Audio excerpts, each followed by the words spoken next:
25 વર્ષની ઉંમર, ડ્રાઇવિંગનું કામ અને નામ ભૂકંપ.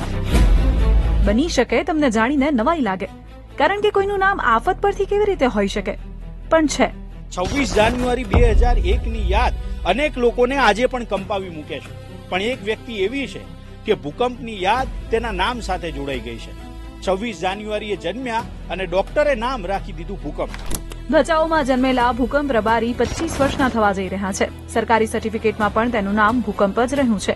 મમ્મીએ એમ જ કીધું, ભૂકંપ પડ્યો, હું જન્મ્યો, સાહેબે નામ રાખેલ હતું, એ મને મમ્મીએ જણાવ્યું. મારા ફેરી એક બેન હતી, બરાબર.